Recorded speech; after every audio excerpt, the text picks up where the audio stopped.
Hi and welcome to Mark's Motivational Podcast for another Authors Tuesday. Today I'm delighted to be joined by another great poet, Alex Owen. So it's great to his poetry is absolutely brilliant. He very kindly sent me through a lot of his poems, which are really, really great. So it's a real treat for you today, guys. He's going to say a few of his poems. So I'm really looking forward to talking to Alex. Thanks a lot for joining me, Alex, today. It's a pleasure. It was unexpected.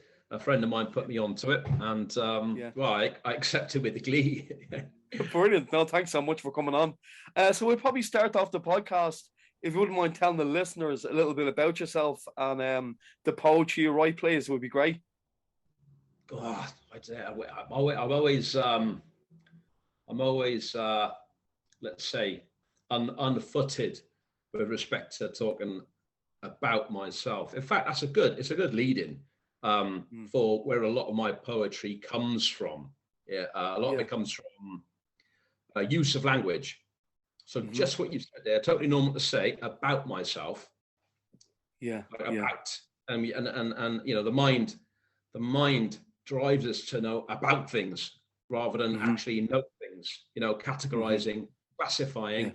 So we can know a lot about something. I could tell you where I grew up. I could tell you what I like to eat, and then you would know about me. You would know me. Right? Good point, And it's not a criticism at all. It's absolutely normal. And you know, I find in myself and observing other people, this drive to kind of know about things can often, well, it leads to judgment and misjudgment. You know, where you're from. I grew up in Cwmbran in South Wales. Right, that's a fact, a science fact. But what does it mean? There's a vestige of Welsh accent in my voice, for example. But with regards to who I am, it's got very little to do with all these about things. Again, not a criticism, but this does a lot of my poetry is it comes from realizations that I have experienced or witnessed, I've had, and if they are, well, I guess anything that would deem the moniker realization is worthy of making note of and passing it on. And I naturally, I guess it's not even a choice, it comes out as poetry. That's my medium, let's say, for let's say for clarifying it to myself.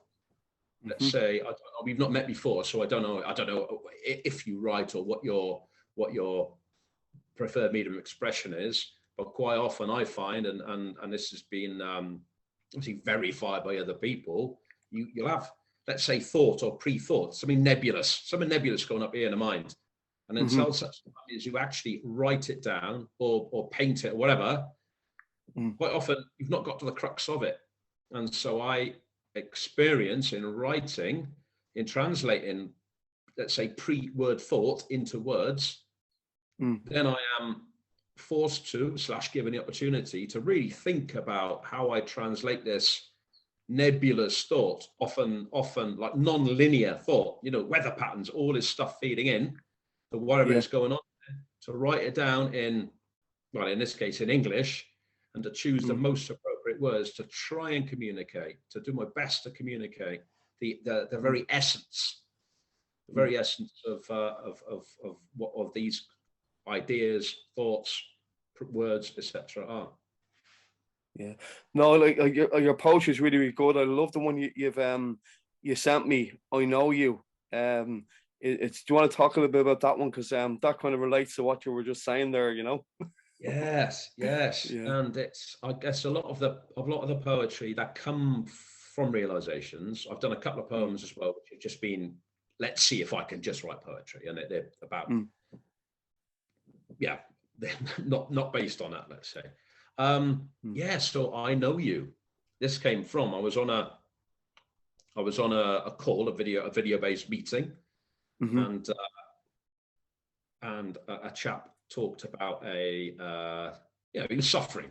The guy was suffering. He was upset about stuff that was going on, and wish him well. I said to him, mate, I don't know you, but, and then carried on. Immediately corrected myself again, and this goes back to tell me about you, right? Now I might not know where you're from, but we're all from somewhere in many respects. I mean, a lot of people have great attachment to what kind of things we're going to talk about, but that need not be important. That is only important in as much as we make it important to ourselves. So where I am from, let's say, the place in which I was born and the many places I've lived, they're not important. But understanding the attachment I have had to places and to people and to thoughts and ideas, it's important. Well, it's incredibly powerful to recognize that attachment. So whilst I don't know where someone's from, well, I'm from somewhere. I've been attached to it. You know, if you have attachment, if you identify yourself based on where you're from, I understand that. And it's much more important. See, if you understand someone's attachment to a thing, you've experienced that, well, you have that in common. Doesn't matter what the thing is, you understand what attachment is. And so that poem came out of what I automatically said without thinking, which was not correct. Didn't know the guy's name, who cares? Do you know what I mean? If someone's crying or celebrating, you know, if you're at whatever sports game you're at, and the person next to you, you know, you're celebrating, beautiful going on. You don't need to know their name. You don't need to know what their favorite food is in order to give them a bloody hug, right, and cheer with them. And Definitely, with them. And that's this poem sort of flowed out. I started with your name, and it goes on to what I perceive to be the most important, and what also allows us to connect with people. Just because you don't, just because you're a different football team or whatever, right? That's something you have out of common with somebody. But the fact that you both love football, you've got that in common, right? You've got a shared passion. And I guess if there is a point to the poem, I didn't write it to make a point, but if there is a point, the point is that we all have the most important things that we have as in this human experience.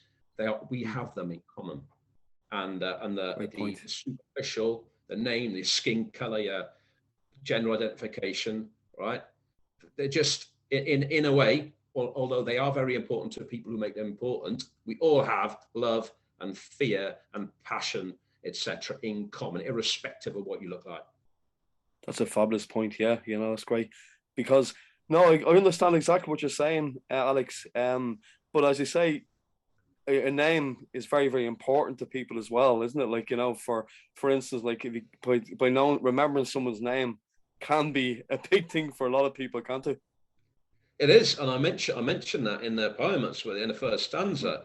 But again, that comes down to very much the ego for people who identify themselves. This is my name, etc. And if someone remembers your name, well, you're going to have a sort of a happy response, because you translate that to mean you're important enough for them to have remembered. And if they don't remember your name, then somehow it's a slight on you. But then all you need to do is recall a time when you have forgotten somebody's name, and you know it's not Great slight. Point. You simply don't you don't do it. And just for example, when a lay Buddhist becomes ordained as a Buddhist, they take on a Sanskrit name, which is given to them. They don't get to choose it. It's chosen for them by their, whatever you call a group of Buddhists, a clan or whatever, you know what I mean? It's chosen by that group. And again, that is, I presume that it has something related to the ego, because of course we're attached to our name. Our parents call us by our name. And that is something people identify themselves by this sound. You know, before we could write, it was a sound. It was a ugh, cave person or whatever, right? It was just a sound to get someone's attention. And now people are attached to it. You spelt my name wrong. Well, chill out, mate. I mean, I don't know how to, that's a new sound to me. I'm not familiar with that language, for example. It's new to me. Yeah, great point. No, I'd love you to read that poem for people, if you wouldn't mind, Alex. That'd be great if you could. I would share it with us, please. Yeah. Fantastic. There we go. Let me find it. Okay, this is titled "I Know You." Though we've never met, I know you, for I know this. It matters not that I know not your name, for you are not your name. We all have names. A name is but a sound with which you are familiar, to which you are likely attached. A sound to which the remembering of which you likely give meaning, and the forgetting of which a different meaning. A name is a series of shapes on paper or screen, a not even unique identifier that distinguishes you from most others. only in name. Though I don't know your name, I know you, for I know this. I know familiarity. I know attachment. I know meaning. Though we've never met, I know you, for I know this. It matters not that I know not where you are from, for you are not where you're from. We are all from somewhere. Where you're from is but a place of which you have fond memories or painful memories. Whether or not you moved on where you're from is a place you like to be or dislike to be. Though I don't know where you're from, I know you, for I know this. I know fond memories and painful memories, places I like to be and dislike to be. Though we've never met, I know you, for I know this.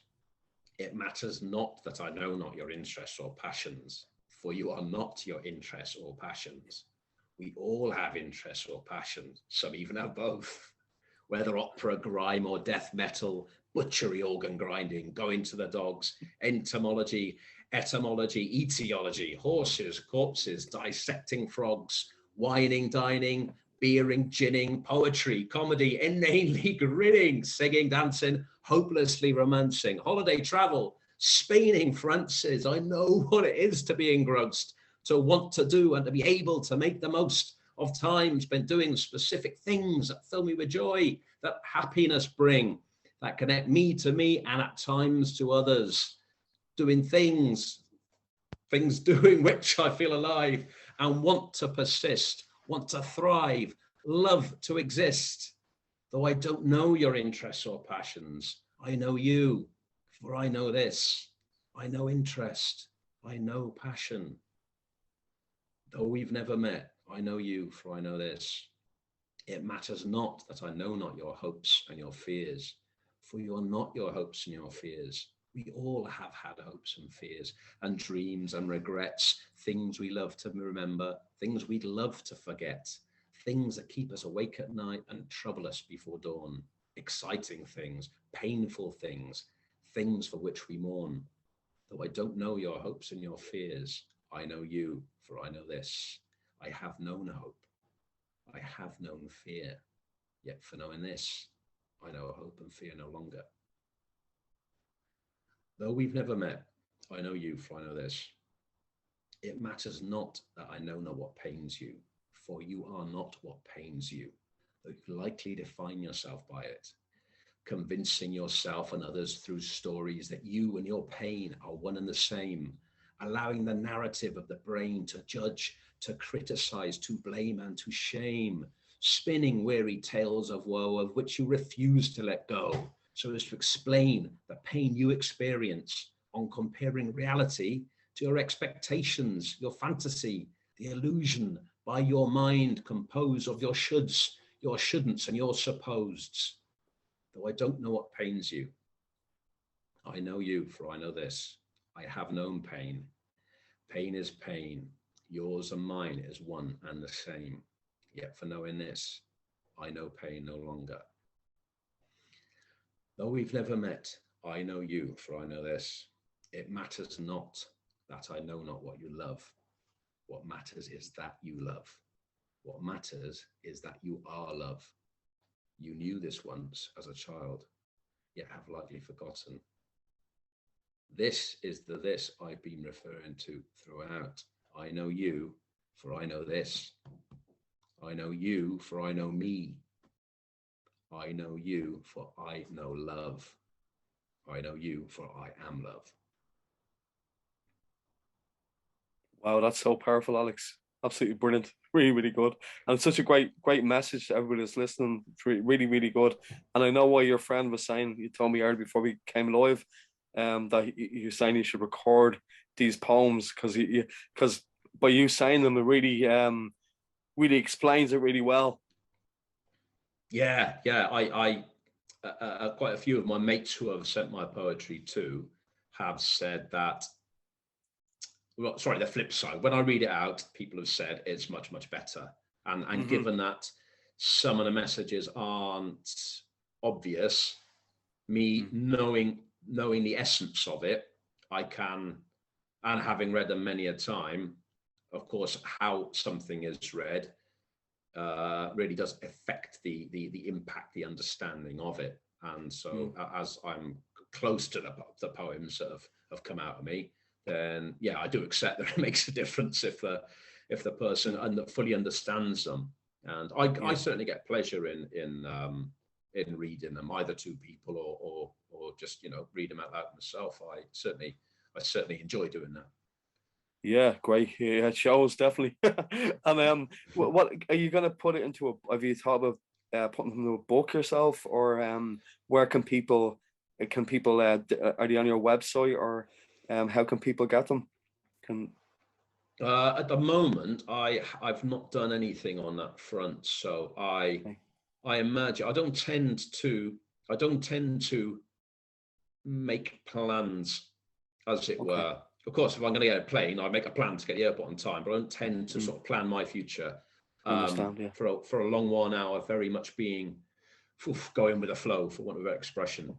And so if a book is to come out of it, I will do one. A friend of mine has, a few people have suggested it.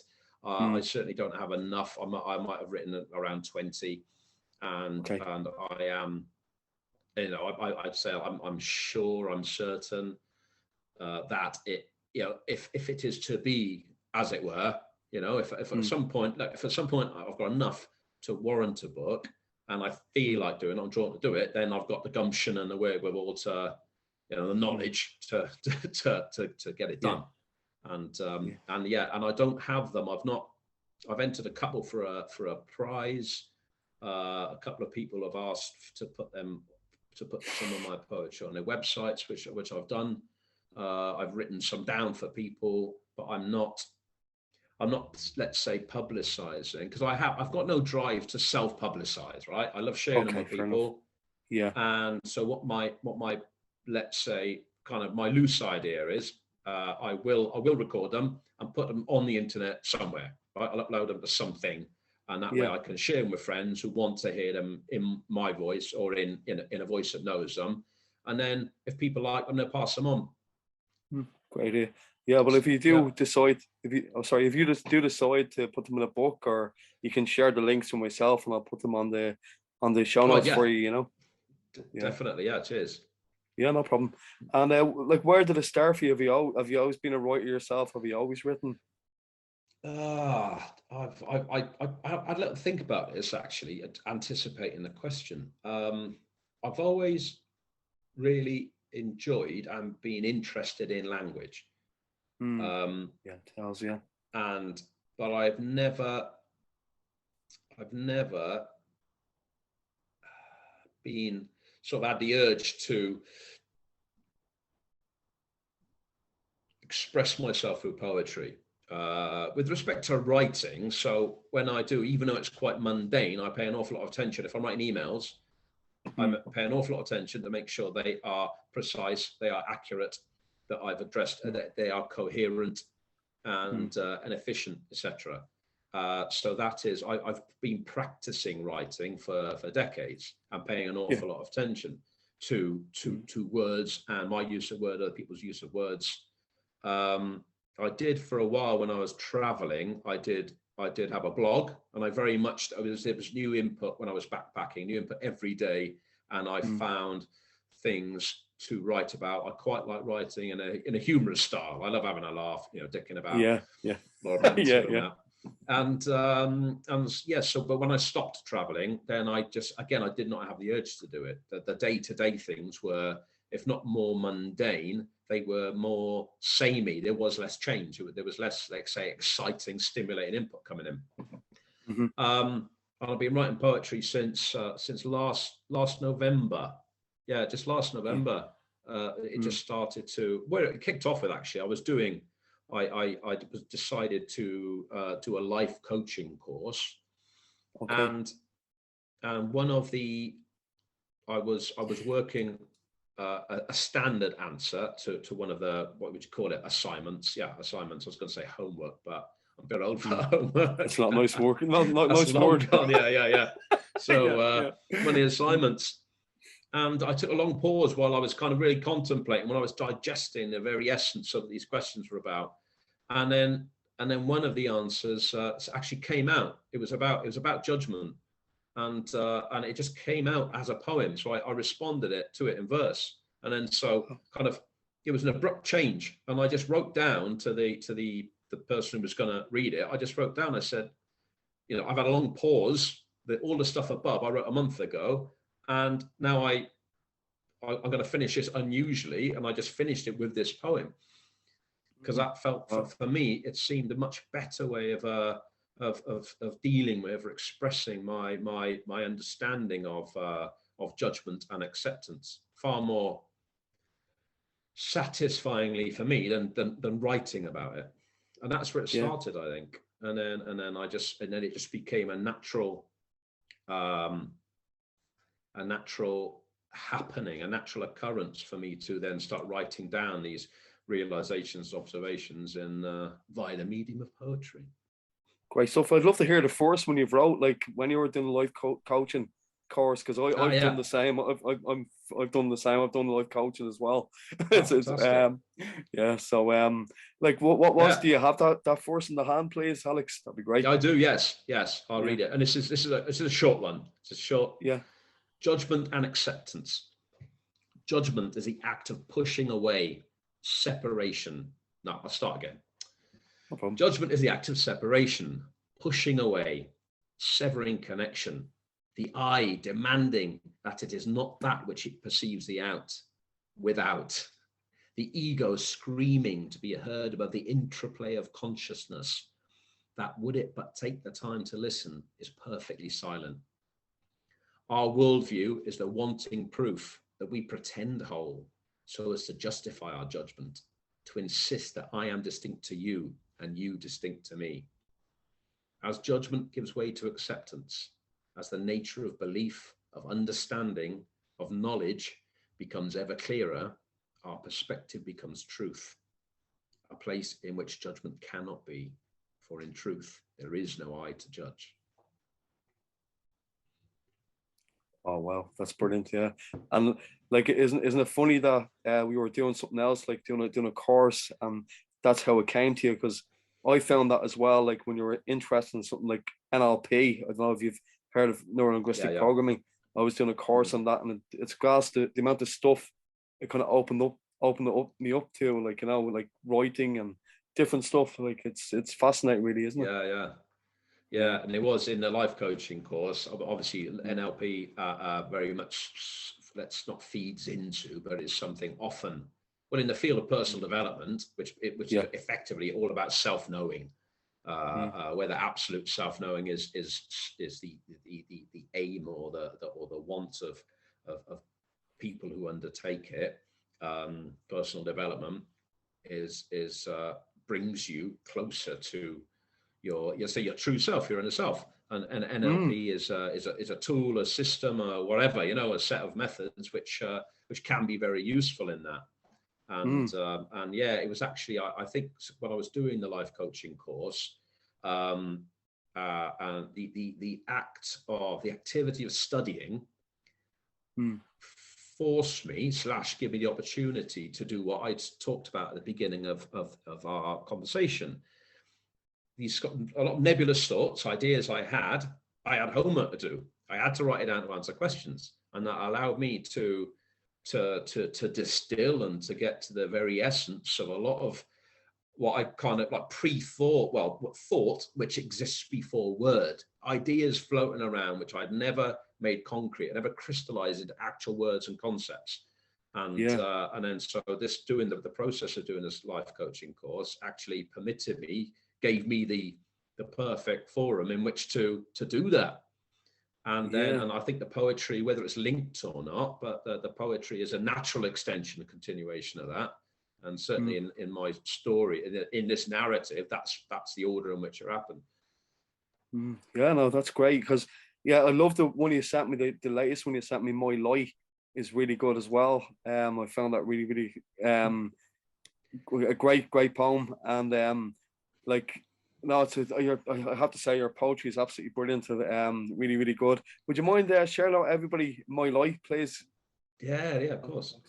Thanks for your compliments. Well received. Thanks a lot. My light, great stuff. My light is mine. Though what's being mine, it is not of me, rather within me, the divine. It is mine in as much as it's mine to share, as I choose, as I care. When given freely, there is no loss, no depletion, for when received without want, without need, the divine in me shines to my light's repletion. It is mine in as much as when taken from me, it is stolen. When taken from me by force or coercion, or any of the myriad forms of theft, my light dims, and the divine within me cannot shine to fulfill me, for it is bereft, weakened and sad by greed, by the need to take what was given to give, not be had. So please be gentle with me, with my light. Allow me to shine as bright as I might. And if I shine upon you, my light is yours. But don't ask or want, need or implore, for then my light dims and I shine no more. Oh, that's just class. That's I love that poem. It's great because you know, yeah, it's great because I absolutely love the message of it on it. You know, because you know you help people as much as you can, but then you don't really want to be taken advantage of it. That's what I get out of it, really. You know, because it's like metaphors, really, isn't it? Like I find like all stories and poetry kind of are metaphoric, aren't they? Yeah, I mean, in as much as I mean, in certain ways, it's not metaphorical. In certain, if you you've got to get a bit esoteric and go into sort of Eastern thought and spirituality, mysticism. But certain for an awful lot of people, this the expansive feeling in the typically felt by people in the center of the chest, in coincident with where the heart chakra is in Eastern metaphysics. It's a very real thing. It's certainly something I sense. It's certainly something I actually experience on a daily basis. It's not something I believe in. It's not something I've read about and chosen to take on board. It's something that I sense happening within me. But even metaphorically, and the beauty of this, it can be like whether it's something people experience or can relate to as a metaphor. Basically, don't be dicks to people, right? If someone offers to help you, to give to you, well, receive gratefully, but take in whether you're taking materially or whether you're taking emotionally from somebody, taking advantage of somebody. Well, it's going to affect them. It's going to affect them. And I didn't write that from my own experience, although I could empathize that. It was in another online group meeting. It was of a spiritual nature, and I was getting on particularly well with a girl, and what exactly happened? And I suggested that we meet. Right, I said we got on really, really well. It's very free and friendly, and I said that I'd like to meet her. She'd like to meet me.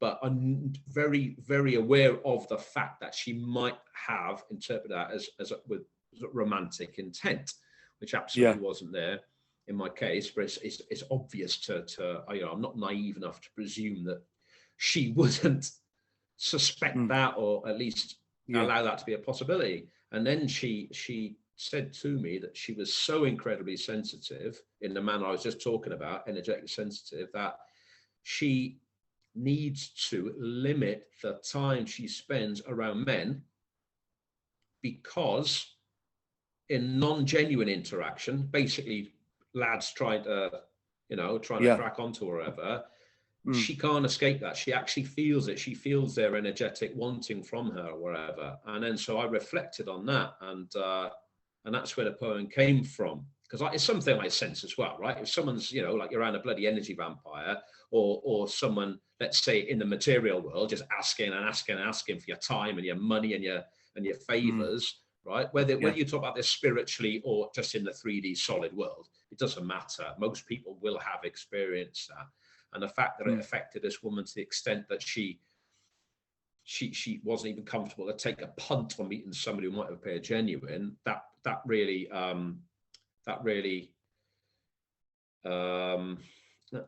was going to say made me, but nothing makes me do anything. My response to that was to think about it, to really ponder it, and that's where this poem came from. That's really interesting. Yeah. Wow. Yeah. Because and did you end up meeting her at that time, Alex? Did you end No, up? no, no, No. no. I didn't. I mean, I didn't insist because again, there's no Yeah. point in me Of trying course. Yeah. to. Yeah. There's no point in me demanding that what I'm telling her is there's no point in discussing truth, right? That Of this course. we Yeah. have an argument what's true, right? If her perception was such and her decision was such, then fair enough. So I can't remember the words, but I let her know I respected it. A couple of days later, I said to her, I was like, I wrote this poem. I said, I didn't write it for you. It's not for you, right? And I didn't write with that in mind. I wrote this, listen to what you said, understanding what you said. I wrote this about the situation, not specific to you, but about about people who are taken from.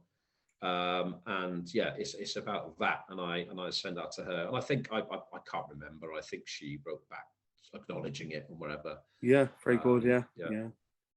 Because like I was really going to ask you as well, Alex. I suppose what would inspire you? What inspires you most? To do your work, or has been authors. It was funny actually because I listened to your interview with Tash, who put me on, who suggested that we meet, we talk, and I heard you ask that question. And no, maybe oddly, no.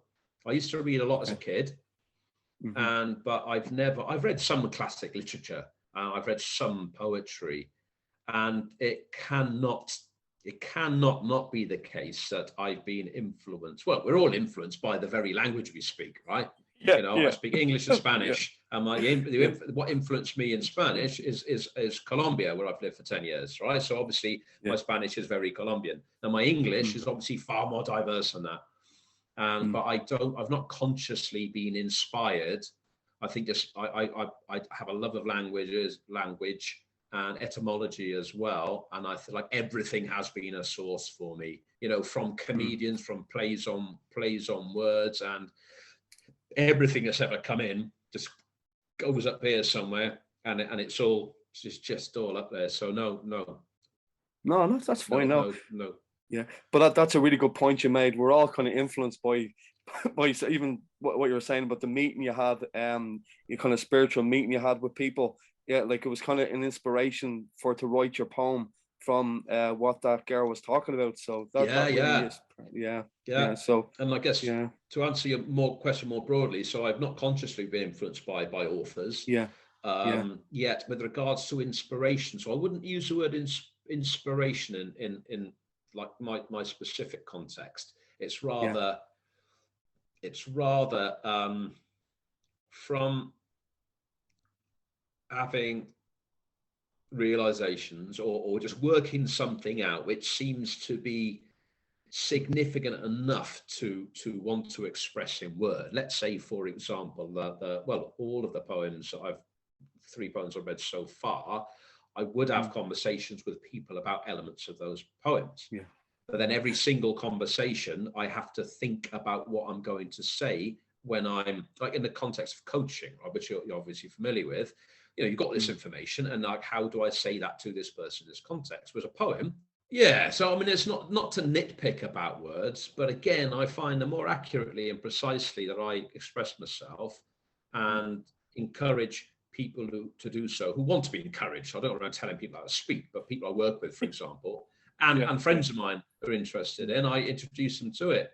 And then so, and I find that in choosing, let's say, the most accurate word, I can be more, again, it ties into self-knowing. I mean, I'm observing lazy speaking, I often get the sense of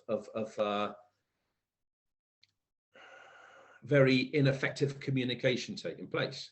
You can see that, I will quite often see that communication isn't effective. That person really doesn't know what that person is saying. And actually the person speaking it doesn't have they have a very nebulous grip on what they're attempting to communicate. And then so my choice is to obviously, when suitable, right? I'm not kind of like a Dalek or whatever, but I'd love to have a laugh and dick around, right? But it's when appropriate. So in this context, this is to do with language, concerns language. I wouldn't say inspired. I'll have to think on my feet now. Well, I'm sat down, so I'm not even going to do that. Think on my arms. Yeah. Inspiration. I think that something happens. Let's call it a realization, and there is a drive, a lot of want. I mean, maybe that does inspire me to do it. Maybe it is inspiration, but it comes from that. I basically know when I think, right, I am going to write about that. I'm going to write about it. And it's different to, I'd say, a muse. I mean, some people are artistically inspired by the beauty of nature or the beauty of a person or something. So I don't think it could be the same. Maybe I'll have a think about it. I'll write a poem about it. Yeah, do a poem about it. Yeah. So let's say, so my muse is experience, like this conscious experience. That's my muse. Yeah, no, that's great. That's a great answer to that question. Thank you. And as well as that, do you have a kind of a structure or like a not a structure? How to say talking about words again? Like not a structure, but like a strategy you use when you're writing. Do you have any kind of strategy you use yourself, Alex? No, absolutely not. No, you just write whenever you. Yeah. Sometimes I remember, I know you actually. I was staying with friends. I was visiting friends, and I went to bed 11 o'clock. Probably had a couple of beers, and I started to write. I know you, and then I got woken up by a start. There was a noise, like I woke up. What's that? And it wasn't a ghost or it wasn't the bogeyman. Right? I was just startled. But I was awake and I just continued. So I mean that I know you. I would have written it in maybe 4 hours, and then I'd say over a course of a total of another maybe 2 hours over the coming days, just going through, refining it, etc. Whereas other poems, I might write a couple of stanzas and I don't know where that's going to go. So these are a couple of poems I've written not inspired by experience. Other poems I've just written to write a poem. I don't know what else is going to come out. A couple of days later, a bit more comes out. But it is the case that if poetry that comes from an understanding that I have gained access to, let's say, then it's kind of pre-written. I know what it's about, and therefore it comes out. It takes time to choose the words, and then there is not a conscious effort to put a particular poetic structure. So I've never studied poetry. I'm not familiar with language, around technical language about poetry, and to be frank, I'm not interested in that.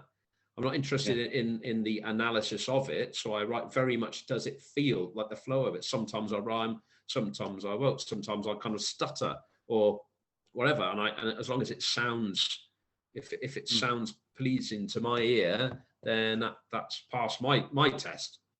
And I do spend a lot of time editing as well. I do spend a lot of time changing words and changing words that, let's say, affect the cadence of it and the sound even. Yeah. So I pay a lot of attention to that, but it's actually the sound of it, combination of the words, the message, and how it sounds, whether you understand the language or not, just the noise it makes. And I do that until I'm happy enough to read out to someone, I guess. I mean, once you're happy with it, like, it's that's important, like, for everybody else. I'd love if you could read me one of you were saying you do some comedy funny poems. Do you have one of them to hand? No, I was referring there to, so when I used to keep a blog, a lot of the posts would be, there'd be a lot of a bit of banter and joking in it. I've not written any particularly funny poems. Okay. Oh no, not yet. No. Yeah. Well, you might get not inspiration, but you might have an idea from our chat. You've planted the seed. I mean, that's up here now, right? That's gone in, so we'll see what comes out. So if you get a comedy poem in a couple of weeks, you'll know that you were the muse. You were my inspiration for that. Yeah. No, you sent me a good few of them. Do you want to read out another one for the listeners as well? It'd be great, Alex. Please. Yeah. I'll do that. This is the first one. So this a particular chap down at my local pub, and he insisted that he didn't say it would be nice if you were to buy a microphone, a good quality microphone, and get some good quality recordings of this. He basically told me to do it. It was an instruction, and I'm like, well, mate, if you're that adamant about it, and he is a language lover as well. English is at least his second language. And he is, his knowledge of English and poetry and non-poetical, right? What do you call it? Prose books and that literature is impressive. And his feedback is he's quite passionate about my poetry, which is very nice to receive. And what was my point? So I came home from the pub, had about 4 pints, and I thought, I wonder if I can actually just write poems rather than the idea is already there. Can I just write a poem? And I can pleasantly, I can apparently. So I just wrote down nature. I thought I used nature for inspiration, and then mountains. I thought, right, mountains, and I thought that sometimes mountains look like parts of bodies, right? Or animal. Well, often in this context, they look like someone's nose, or that actually looks like a person lying down, a sleeping giant. And then this poem came of that. It's called "The Mountains and the Moon." Oh, the majesty, the stoic resolve of mountains. Sometimes you can just make out a nose. Other times a belly, an arm.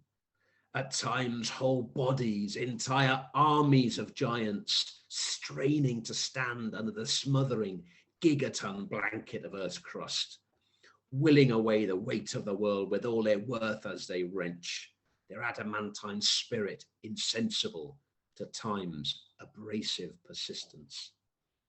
As they rise epochally slowly, only moon is of a care and time to bear witness to this purest act of love. Empires rise and fall, ages pass, entire species evolve and expire, and our giants have but raised their heads and flexed their toes. Moon, yearning on infinite black, cast out millennia ago, looks down longingly, silently beckoning her beautiful behemoths. Singing silver siren songs of moonbeams, she beseeches them to join her in the heavens.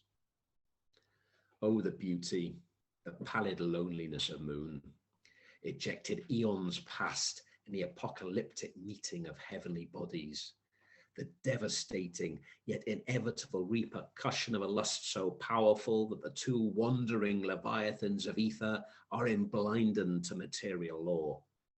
Theia and earth come together in cataclysmic wanting embrace, and with a primal heart and soul wrenching scream heard from the beginning to the very ends of time, they tear into each other. Earth, rent bodily, begets moon, and parting for all eternity, moon is banished heavenward. As earth, moon knew love completely. She was whole, happy and joyful. As moon, eternally contemplating her loss from the heavens, she knows herself without. And so she silently sings, showering silver moonbeams of love on her giants below, calling from on high to her brothers and sisters, her friends and her lovers, as they slowly reach up to her in their amaranthine expression of love. For they too suffer their parting. They too are incomplete without moon. Oh. Wow, that's powerful. I tell you, the first 50 or so times I read that, I could not read it without tearing up. I couldn't. I was. Wow. It was so emotive, and even now, I'm not going to cry, but even now I feel. Yeah, I feel it myself. So my reaction has dumbed down a bit, but I couldn't read it. I'd be down a pub reading it, and just like tears come down my cheeks. And it's ridiculous. Wow. Yeah. No, that is brilliant. Absolutely excellent. Yeah. I do really like that poem. Yeah. I feel privileged for you to read all your excellent poetry out on this podcast today. Thank you so much, Alex, for doing it. Well, thanks for the opportunity. This is the first time I've read them to friends. I haven't recorded anything yet. I've not been drawn to do it. The time will come. But this is it's been a wonderful experience opportunity, actually, because if other people, people listen to your podcast and enjoy it, then if people enjoy something that has flown through me, call it what you want, that has come about associate with my presence on earth or wherever, then fantastic. If people get enjoyment out of it. And like, I know you say you haven't recorded or anything like that, but just say, for instance, the listeners want to hear more of it, or like want to contact you to get like, a CD or whatever. Is there any way to do that? What I can do, there's no immediate way, but what I can do is, if we talk after, and we'll work out something, they can contact me through you. I'll give you an email address or something like that. Great. So I don't have, there's nothing put in place, but if people do want it, you can either publish it wherever you publish stuff. But we'll sort something out. Brilliant, Alex. Thanks very much. So what's next for yourself? Do you have any plans yourself? Or what's next for you? Well, actually, what I am doing with Tash, who was on a little while back, we are house sitting. So we've got a couple of weeks in the southeast coast of England, and then we're going down to deepest Devon, and so house sitting, and we're both into the same stuff, to put it very succinctly. She's a great poet as well. Eloquently. Yeah. So we work. We both work as in personal development, and her poetry. Like, I love her poetry, and we got very similar. We got very overlapping interests. So we and we got the beauty of our work is that it's all online. It's not 9 to 5, and so we're just going to do a hell of a lot of exploration. We'll be reading and writing and doing classes with people on Meetup and exercising. I'm going to learn the salsa. I'm going to teach her yoga. Just like very fun life exploration. So it's great been, stuff. 10 weeks. That's been brilliant. It's going to be fantastic. Yeah, well, I can always advertise that on the show notes as well, if you like, Yeah, thanks. Yeah. Anything that comes of, because again, we are working. We've got an awful lot of ideas together. We've got ideas that are born of our interaction, as it were, of stuff. Helpful stuff, right? And when it becomes more than just stuff, then I'll have proper words to refer, more useful words to use to refer to it. Yeah, great stuff. At the moment, it's just going to be very cool stuff at some point in the future. And during and during the last 2 years that we're all being kind of stuck indoors, and with that what's happened there with the COVID and the pandemic, did you get involved in anything online, like writers groups or anything like that? Have you ever done that like that, Alex? Or no, but at the time I wasn't. So it was only last November that I started writing poetry. Of course, yeah. And I wasn't particularly affected. I spent a lot of lockdown in deepest West Wales, in like an isolated community, very much in the countryside, or fields and woodlands. So there was the only lockdown was going into town once a week to shop, and queuing separately, and queuing spaced out and putting a mask on. Aside from that, it was, and I am in. I've always been in, I'd say, more regular contact with my close friends, and a lot of people are. So for me, having phone calls, long phone calls, and video calls and beers with friends has been a part of my normal. I am in touch with people who I want to be in touch with.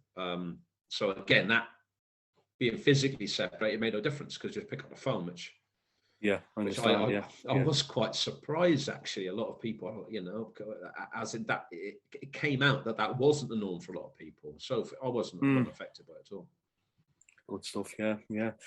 No, it's been great talking to you, Alex. Thanks a lot for coming on the podcast. The reason why I mentioned the writers groups is because they work off prompts, where I got involved in one over the last couple of years, where they give you a prompt and you have 30 minutes to write a short story or a poem. Okay. And it's just incredible the stuff that comes out in that half an hour, Yeah. Imagine that'd be interesting. I imagine that would be interesting. I guess for my let's say my use of, or my relationship with, or what I do with poetry, it's something, again, maybe it's unusual. I'm not particularly interested in poetry, right? So I'm not interested in learning how to do. It's just as and when I have something to say, it comes out. And so whereby that would be, I'm sure that would be really cool and fun, etc. It doesn't appeal to me particularly, purely because if I've got something to say, it comes out, and that, I guess the practice I get is in doing that.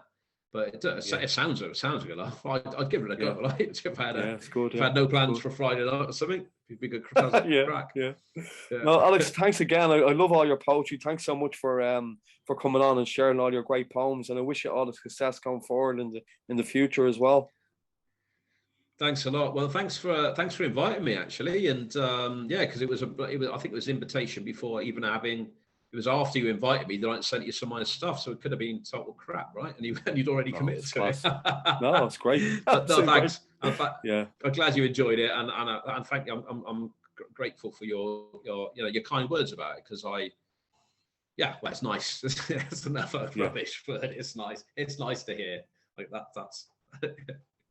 No, it's class. It's really good. Thanks so much. Thanks a million. Thanks everyone for tuning into today's podcast, Mark's Motivational Podcast, another Authors Tuesday. Well, Alex Owen, thanks so much, Alex. Thank you. Cheers. Hello everyone, Mark here. Thank you for watching another episode of my Authors Tuesday podcast. I recently published a book of children's stories called The Adventures of Larry Lamppost and Friends. The book began life as bedtime stories I wrote for my own children. If you'd like to purchase my book, follow the link in the description box below. By buying my book, you are also supporting my podcast series for authors, which is giving a voice to writers in Ireland and across the world.